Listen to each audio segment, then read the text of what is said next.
We are born of earth as we manifest in our bodies. Earth is the doorway through which all things come into being. Solid, dense, weighted with substance. Then we are filled with water, and with her crescent moon, Mother adorns her children with the powerful tides of emotion and feeling.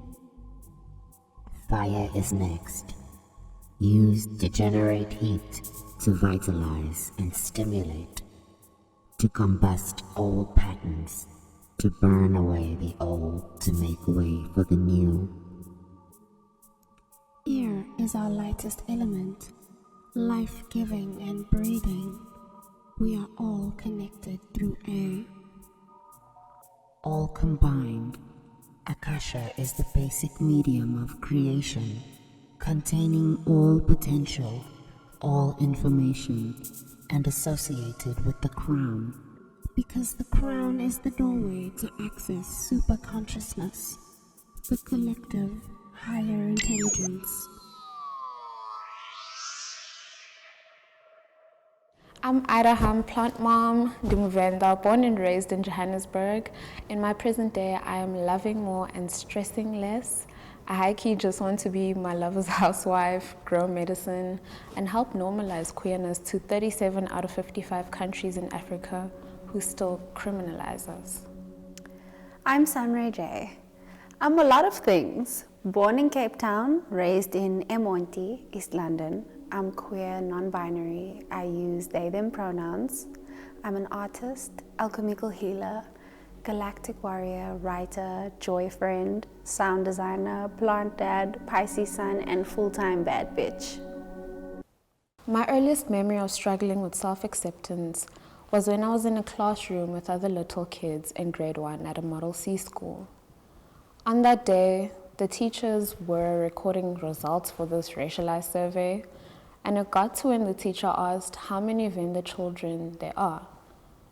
My hand was the only one up, and at that very moment, I felt quite othered and isolated. I started struggling with accepting parts of myself from primary school. I was in denial about my orientation, my gender, my identity. I remember my first day in pre-primary, age 5. I arrived and immediately realized I sounded different to the white kids running around me. That I spoke differently, because before that I went to my grandmother's creche in Lekasi, so I had never met a white kid before that first day of pre-primary. This is your conscience. I am the voice inside that guides you. I am a symbol of what you will be when you fulfill your quest. Let me remind you that we exist in a rich, multi-dimensional reality with many unseen layers combining to form the three-dimensional world we perceive. You are born pure, but will be conditioned until deconditioning. Complex until returning again to simplicity.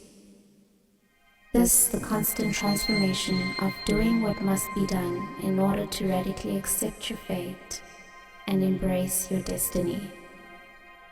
Hail the queer elders fallen on the path. Hail Mother Moon for her gifts light and dark. Hail the forces who gave universe birth. We speak to break spells of evil and curse. Now may we believe true. After every dark night, A dawn is new. Illegal dykes. God made Adam and Eve, not Adam and Steve. Okay, Hey, Get out! Yes, Get out! Get out! In the name of Jesus, get out! Shosho Slender.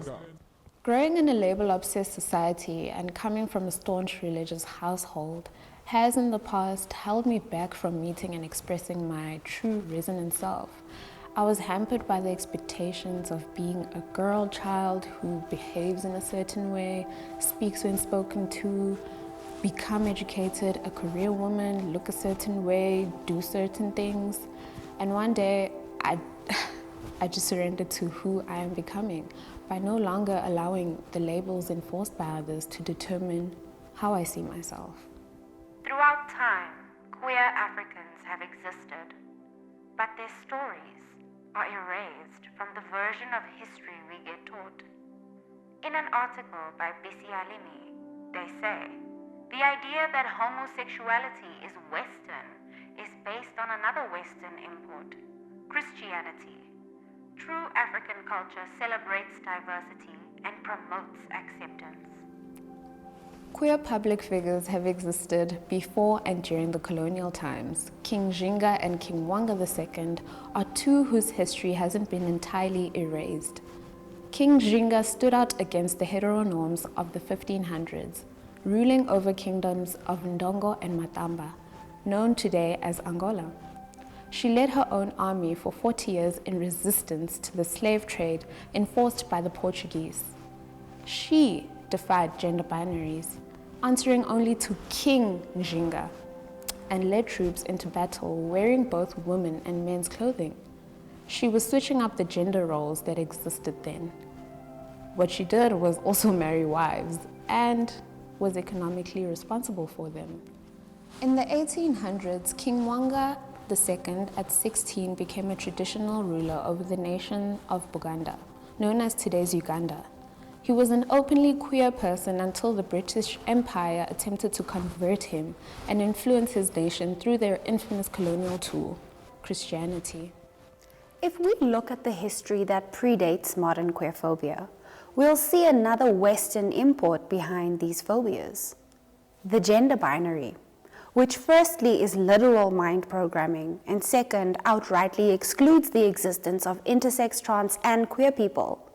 Girls wear pink, boys wear blue, gender reveal parties, you mean genital reveal party.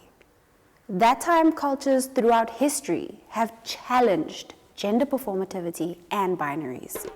Ancient African cultures have been believing and knowing that gender is not dependent on physical anatomy, but rather view it as energetic. Some patrons of Africa who believe in gender nonconformity are the Dogon tribe from Mali, who express that the perfect human is actually androgynous. Their deities are also worshipped as ancestral teachers and are described as intersex and magical. The Eshu Elegba of Yoruba is an androgynous deity known as Goddess of Crossroads, as well as the Maulisa of Dahomey, who is a creator goddess related to the sun and moon.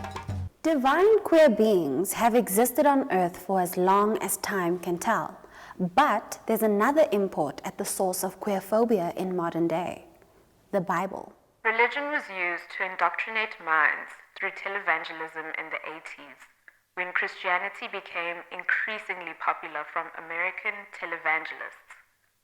It was the most political and influential form of media in that decade. The programming is real, hey? Queerness is still criminalized in 37 out of 55 countries in Africa. Homophobe claims queerness is un-African. Politicians would rather win elections than advocate for human rights. That time, queer people are defenseless in this political religious war on queerness.